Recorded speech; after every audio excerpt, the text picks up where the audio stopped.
Hello everyone, this is अमीन काका खेल। मोहब्बतें और सलाम।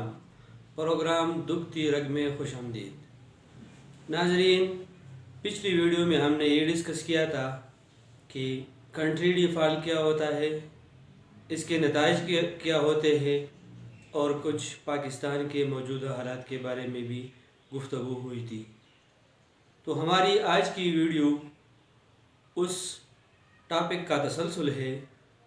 आज हम ये डिस्कस करेंगे कि पाकिस्तान के सर पर जो ख़तरा, डिफ़ॉल्ट का ख़तरा मंडरा रहा है, अब इस ख़तरे से बचने के लिए कौन से इक़दाम की ज़रूरत है। तो वीडियो को आखिर तक देखने के लिए हमारे साथ रहिए। नाज़रीन, सबसे पहले पाकिस्तान को अपने करंट अकाउंट के ख़सारे को कवर करना है, और करंट अकाउंट में जो सबसे बड़ा हिस्सा है वो है बैलेंस ऑफ ट्रेड का। अब यहाँ भी आपने बैलेंस ऑफ ट्रेड और करंट अकाउंट जैसे इस्तिलाहात से घबराना नहीं है।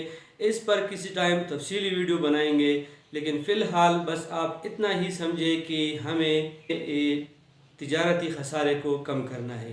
यानी पाकिस्तान को अपने एक्सपोर्ट्स बढ़ाने चाहिए और इंपोर्ट्स को कम करना चाहिए। एक्सपोर्ट्स बढ़ाने के लिए पाकिस्तान को तमाम दुनिया से अच्छे ताल्लुकात कायम रखने चाहिए, अच्छे ताल्लुकात बनाने चाहिए, क्योंकि अच्छे ताल्लुकात से ही पाकिस्तान दुनिया से तिजारत कर सकता है। तो अगर मैं यहाँ पे शब्बर ज़ैदी जो फार्मर FBR चेयरमैन है उसके अल्फाज मुस्तार ले लूँ, जो उन्होंने अपने एक आर्टिकल में लिखे थे कि to increase export we have to make friendship with Washington. तो इसका मतलब ये है कि हमें एक्सपोर्ट्स बढ़ाने के लिए अमेरिका के साथ भी अच्छे ताल्लुकात कायम करने चाहिए, क्योंकि अमेरिका को हम बहुत ज़्यादा एक्सपोर्ट कर रहे हैं। तकरीबन $4 बिलियन से भी ऊपर हम अमेरिका को एक्सपोर्ट्स कर रहे हैं। तो इसके लिए पाकिस्तान को चाहिए कि सबसे पहले इन ममालिक से ताल्लुकात अच्छे कर ले, क्योंकि अगर ताल्लुकात अच्छे न हो तो फिर ये हमारे एक्सपोर्ट्स पर बहुत बुरा असर पड़ सकता है। इसके अलावा हमें इंडिया से भी अच्छे ताल्लुकात रखने चाहिए, क्योंकि ये हमारे नाइबर कंट्री भी है, और इनके साथ अगर हम अपने एक्सपोर्ट्स को बढ़ा ले तो ये पाकिस्तान की मईशत पर बहुत अच्छा असर डाल सकता है। अगर हम अद्वियात और मेडिसिन की रॉ मटेरियल को इंडिया से इंपोर्ट करते हैं तो क्यों न हम उनके साथ अपने एक्सपोर्ट्स को भी बढ़ा लें। दूसरी जो अहम चीज़ कम करनी चाहिए ट्रेड डेफिसिट को कम करने के लिए, वो है हमें अपने इंपोर्ट्स जो है वो कम करने चाहिए। यानी जो चीज़ें हम बाहर के दुनिया से मंगवाते हैं इनको हमें कम करना चाहिए, उन पर पाबंदी लगनी चाहिए। किस हद तक इस पर पाबंदी लगनी चाहिए? इस वक्त जो पाकिस्तान मजमूई तौर पर गुड्स एंड सर्विसेज की मद में इंपोर्ट कर रहा है, उसको तकरीबन $82 बिलियन पाकिस्तान इस वक्त बाहर के दुनिया से इंपोर्ट कर रहा है। इसमें तकरीबन $70 बिलियन गुड्स इंपोर्ट हो रहे हैं, यानी अशिया $70 बिलियन, $70 बिलियन इंपोर्ट हो रहे हैं, और $12 बिलियन जो है ये सर्विसेज इंपोर्ट हो रहे हैं। जो माहिरीन माईशत है, जिनमें Shabbar Zaidi farmer FBR chairman और डॉक्टर आतिफ रहमान जैसे लोग शामिल हैं, वो ये मशवरा दे रहे हैं कि पाकिस्तान को $5 बिलियन अपने इंपोर्ट्स कम करने चाहिए। जो गुड्स है, गुड्स की इंपोर्ट $5 बिलियन तक कम करने चाहिए, और सर्विसेज जो $12 बिलियन है मौजूदा, उसमें $2 बिलियन कमी करनी चाहिए। मतलब ये है कि मजमूई तौर पर पाकिस्तान को गुड्स एंड सर्विसेज के इंपोर्ट में $7 बिलियन, $7 अरब कमी करनी चाहिए। अब इंपोर्ट्स किस तरह कम हो सकते हैं? इसका हल ये है कि पाकिस्तान में जो चीज़ें पैदा हो रही है, जो इंपोर्ट्स के सब्स्टिट्यूट्स है, हमें उन मुतबादिल सब्स्टिट्यूट्स को इस्तेमाल करना चाहिए।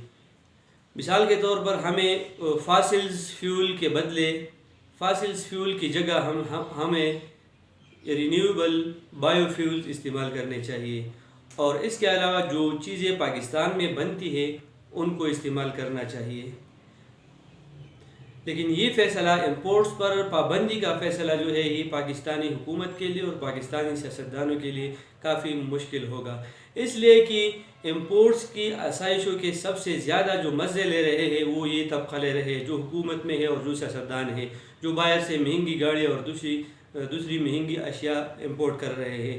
لیکن اب پاکستان اس مقام پہ کھڑا ہے، اس دوراہے پہ کھڑا ہے کہ اب ہمارے سیاستدانوں کو اور ہمارے حکام کو یہ فیصلہ کرنے چاہیے تاکہ امپورٹ پر کسی حد تک امپورٹ میں کمی آ جائے۔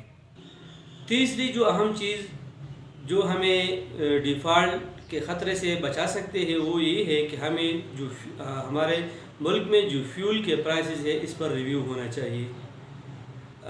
کل جو پاکستان اور آئی ایم ایف کے درمیان مذاکرات ہوئے دوحہ قطر میں جو 18 سے 25 تک تھے، تو اس میں وہ مذاکرات تقریباً بے نتیجہ ختم ہوئے۔ بے نتیجہ اسی سنس میں ختم ہوئے کہ اب پاکستان کو فوری طور پر کوئی قسط نہیں ملنے والی آئی ایم ایف کی طرف سے، کیونکہ جو آئی ایم ایف کا اعلامیہ ہے ان کے مطابق جو پاکستان اس وقت پیٹرولیم مصنوعات پر سبسڈی دے رہا ہے وہ اس معاہدے کی خلاف ورزی تھی جو آئی ایم ایف کے ساتھ کی گئی۔ یعنی پچھلی حکومت نے جو آئی ایم ایف کے ساتھ جو معاہدہ کیا تھا اس معاہدے کے تحت پاکستان میں پیٹرولیم مصنوعات پر سبسڈی نہیں دینی تھی، لیکن اس وقت اگر ہم دیکھیں تو پاکستان میں آئل پرائسز 150 روپیز پر لیٹر ہے، جو پیٹرول کی قیمت ہے وہ ہے 150 روپیز پر لیٹر۔ اب اس قیمت میں پاکستان تقریباً ہر ایک لیٹر کے اوپر 76 روپیز سبسڈی دے رہا ہے۔ تو یہ سبسڈی جو ہے یہ آئی ایم ایف کے ساتھ جو معاہدہ کیا گیا اس معاہدے کے خلاف ہے۔ اب پاکستان کو کیا کرنا چاہیے صورتحال میں؟ کیونکہ اب آئی ایم ایف کے ساتھ مذاکرات بھی ناکام ہوئے، کیونکہ مذاکرات کے بارے میں جو ایک مشہور تجزیہ کار ہے گوگل مین، اس نے ایک ٹویٹ کی ہے اور اس ٹویٹ میں اس نے یہ بتایا ہے کہ جو پاکستان اور آئی ایم ایف کے مذاکرات اس وقت ناکام ہوئے جبکہ پاکستان کو قرضے کی اشد ضرورت تھی۔ اب پاکستان کو تو پیٹرول کی قیمتیں بڑھانے ہی بڑھانے ہیں، یہ آج بڑھائے کل بڑھائے یا ایک مہینہ بعد بڑھائے، کیونکہ ان قیمتوں کے بڑھانے سے پہلے ایسا ممکن نہیں ہے کہ آئی ایم ایف اس پر راضی ہو جائے کہ پاکستان کو قرضے کی قسط دے دے۔ تو اسی حوالے سے پاکستان کو پیٹرولیم مصنوعات کی قیمتوں پر ریویو کرنا چاہیے۔ اب پاکستان اس موجودہ صورتحال میں کیا کر سکتا ہے؟ اب پاکستانی حکومت یا تو 100 جوتے کھائے گا اور یا 100 پیاز کھائے گا۔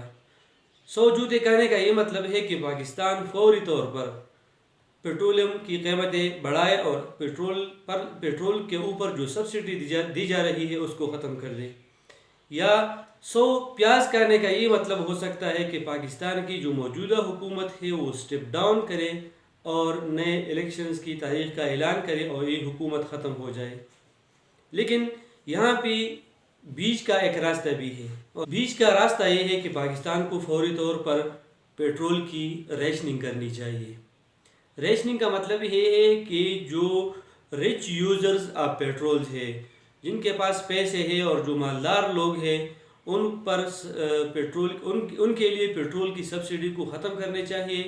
یعنی جو 2000 سی سی اور اس کے اوپر کی جو گاڑیاں ہیں ان کے لیے پیٹرولیم کوئی ایسا میکینزم ہونا چاہیے کہ ان کے لیے یہ جو رچ یوزرز ہیں ان کے لیے پیٹرولیم مصنوعات پر سبسڈی ختم کی جائے، اور جو پور یوزرز ہیں یعنی جو 2000 سی سی سے کم گاڑی کے مالکان ہیں اور موٹر سائیکل یوزرز ہیں، ان کے لیے ابھی اس وقت یہ پیٹرولیم سبسڈی کو برقرار رکھنا چاہیے۔